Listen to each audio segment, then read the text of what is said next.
మహేష్ గారు నమస్కారం అండి. నమస్కారం అండి. ఫోర్ సైడ్స్ టీవీ యాజమాన్యానికి, ఈ కార్యక్రమంలో పాల్గొంటున్న సహచర మిత్రులకి, ఈ కార్యక్రమాన్ని వీక్షిస్తున్న ప్రేక్షకులకి హృదయపూర్వకంగా నమస్కారాలు. ఎస్ చాలా సార్. చక్కటి చర్చను ఈ రోజు ప్రారంభించడం జరిగింది. మ్మ్. వాస్తవంగా స్వాతంత్రం వచ్చిన తర్వాత 70 సంవత్సరాల స్వాతంత్ర భారతదేశంలో గుప్పెడు మందిగా ఉన్నటువంటి అగ్రవర్ణాలే రాజ్యాధికారం చేస్తున్నటువంటి నేపథ్యంలో కాంగ్రెస్ పార్టీ అగ్రనాయకులు రాహుల్ గాంధీ గారు భారత్ జోడో యాత్ర ద్వారా భారతదేశం అంతా తిరుగుతున్నటువంటి తరుణంలో ఇంకా ఈ సమాజంలో అణగారిన వర్గాలుగా విద్యకు, అదేవిధంగా రాజ్యాధికారానికి, వివక్షకు గురవుతున్నటువంటి బీసీల పట్ల గత ప్రభుత్వాలు చేసినటువంటి తప్పిదాలను జరగకుండా మళ్ళీ రాబోయే తరాలకు గుప్పెడు మంది ఉన్నటువంటి వ్యక్తులు కాకుండా మేమెంతో మాకంత జనాభా దామాషా ప్రకారం కులగణన చేపట్టి దేశంలో ఉన్నటువంటి కులాలందరినీ కూడా రాజ్యాధికార వైపుగా తీసుకురావాలన్నటువంటి ఆలోచనతోటి ఆ రోజు ఎన్నికల సమయంలో ఇచ్చినటువంటి హామీ ప్రకారం మరి భారతదేశం యావత్తు దేశమంతా కూడా ఒక్కసారిగా ఇటువైపు చూసే విధంగా రాహుల్ గాంధీ గారి నాయకత్వంలో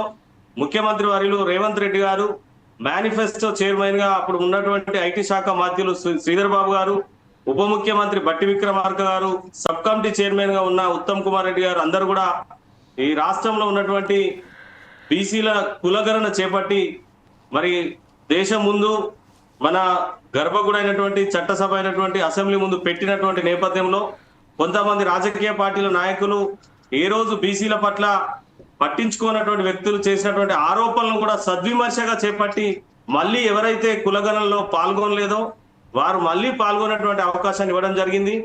నిజంగా కూడా బీసీలకు 42% రిజర్వేషన్ మనం అందరం కూడా ముందుగా స్వాగతించాలి, హర్షించాలి. ఈ కార్యక్రమం చేపట్టినటువంటి ప్రభుత్వానికి ధన్యవాదాలు తెలియజేయాలి.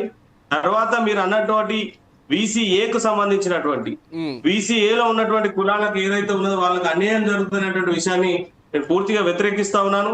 ఎందుకంటే ముందు నుంచి కూడా కాంగ్రెస్ పార్టీ అగ్రనాయకులు చెప్పేది ఒకటే, జనాభా దామాషా ప్రకారం ఏ వర్గాలు ఎంత ఉన్నారో వారికి అంత వాటా అందించాలని చెప్పి, ఏ వర్గాలైతే ఎంత జనాభా ఉన్నారో జనాభా దామాషా ప్రకారం రాజ్యాధికారంలో, విద్య విషయంలో, ఆర్థిక విషయంలో, వివక్షత విషయంలో, ప్రతి అంశంలో కూడా ఆర్థికంగా వెనుకబడి ఉన్నటువంటి అణగారిన వర్గాలను పైకి తీసుకురావాలని చెప్పి అన్నప్పుడు డాక్టర్ బిఆర్ అంబేద్కర్ గారు చెప్పిన విధంగా, భారత రాజ్యాంగ నిర్మాత బిఆర్ అంబేద్కర్ గారు చెప్పిన విధంగా రాజ్యాధికారంలో మన వర్గాలు ఉన్నప్పుడే, రాజ్యాధికారంలో మన వర్గాలు ఉన్నప్పుడే, వడ్డించేవాడు మన వాడు అయినప్పుడే మనం ఎక్కడ కూర్చున్నా మన లడ్డు మనకు వస్తుంది అన్నట్టుగా బీసీలందరూ కూడా రాజ్యాధికారం వైపుగా తీసుకురావడం కోసమే కాంగ్రెస్ పార్టీ ప్రభుత్వం ఇంత మహత్కరమైనటువంటి కార్యక్రమాన్ని చేపట్టింది. కాబట్టి మనందరం కూడా ముందుగా స్వాగతించాలి. కులగణన చేపట్టి ఇప్పుడు ఏదైతే రెండోసారి అవకాశం ఇచ్చారో ఏ కులంలో ఎంత జనాభా ఉందో చెప్పి జనాభా దామాషా ప్రకారం వారికి రిజర్వేషన్ కల్పించడానికి కాంగ్రెస్ పార్టీ ప్రభుత్వం పెద్దలు రాహుల్ గాంధీ గారి నాయకత్వంలో ముందుంటది.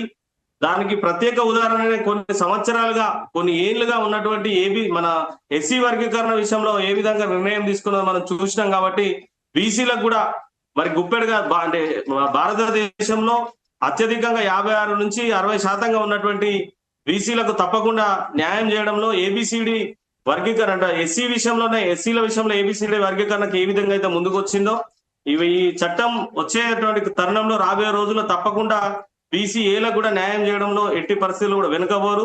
ఎందుకంటే రాహుల్ గాంధీ గారు చెప్పిన మాటే జనాభా దామాషా ప్రకారం రిజర్వేషన్లు ఇవ్వాలనేటువంటి మాట. కాబట్టి మనం స్వాగతించాల్సినటువంటి అవసరం ఉందని తెలియజేస్తాం.